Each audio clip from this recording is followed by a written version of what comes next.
ہم اس ملک میں رہتے ہوئے ٹیکس پے کرتے ہیں، ٹھیک ہے نا، اور اس ملک میں ایسا نظام جو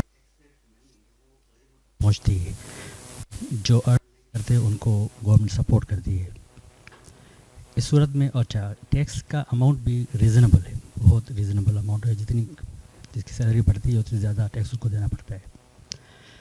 اس صورت میں ہم کیا لائبل ہیں زکوٰۃ دینے کے؟ اگر ہیں لائبل زکوٰۃ دینے کے اس کے باوجود، تو کتنی کے دینے کے لائبل ہیں؟ دوسرا میرا سوال ہے پردے کے متعلق.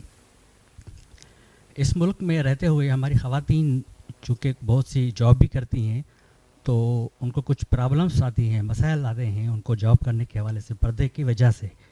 کیا کوئی آپ کی نظر میں کوئی طریقہ ہے کہ ان کیس اگرچہ ان کے ذرائع معاشات میں اضافہ کر رہا ہے ان کا کام کرنا اور بہتر زندگی کے لیے، تو پردے میں کچھ ان کے لیے کوئی ریلیکسیشن گنجائش ہے اسلام میں؟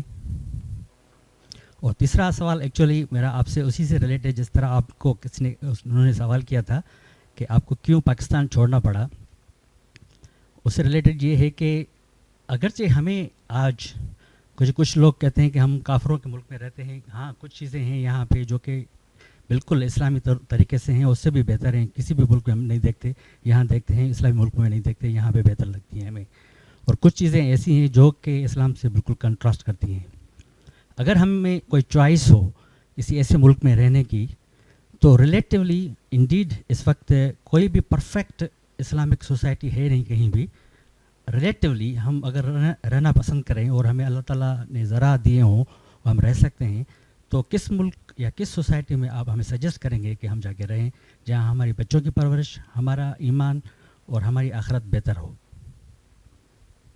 میں سجیسٹ تو نہیں کر سکتا، لیکن یہ اصولی بات عرض کر سکتا ہوں کہ آپ جب بھی کسی ملک کا انتخاب کرتے ہیں تو بحثیت مجموعی دیکھتے ہیں. یعنی کوئی جنت تو دنیا میں نہیں ملے گی، کسی جگہ کوئی چیز زیادہ ہوگی، کسی جگہ کوئی کم ہوگی.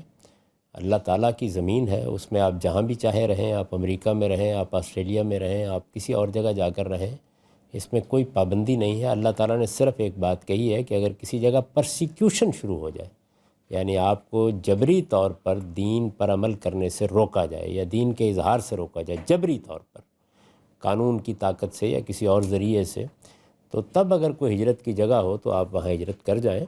ورنہ یہ آدمی کے چوائس پر چھوڑ دیا گیا ہے، اس کا کام ہے وہ دیکھے اپنے حالات کے لحاظ سے.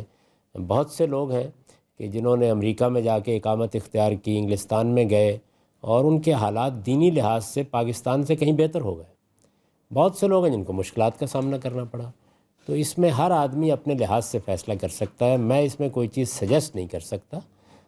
ہر آدمی کے ماحول کے لحاظ سے، اس کے بچے کیا ہیں، وہ کس عمر میں ہیں، اس کو خود دیکھنا چاہیے کہ اخلاقی طور پر وہ کہاں بہتر زندگی بسر کر سکتا ہے. اس لیے کہ جو اصل چیز ہے وہ انسان کا اخلاقی وجود ہے. جہاں اس اخلاقی وجود کی بہتر نشو و نما ہو سکتی ہے، بہتر حفاظت ہو سکتی ہے، آپ اس کا انتخاب کر لیجئے. اور اس میں یہ نہیں کہا جا سکتا کہ کوئی ایسی جگہ بھی ہو سکتی ہے جہاں ادنا درجے میں بھی آپ کو اعتراض نہ ہو، کہیں کوئی چیز کم ہوگی، کہیں کوئی چیز زیادہ ہوگی. بحیثیت مجموعی آپ فیصلہ کریں.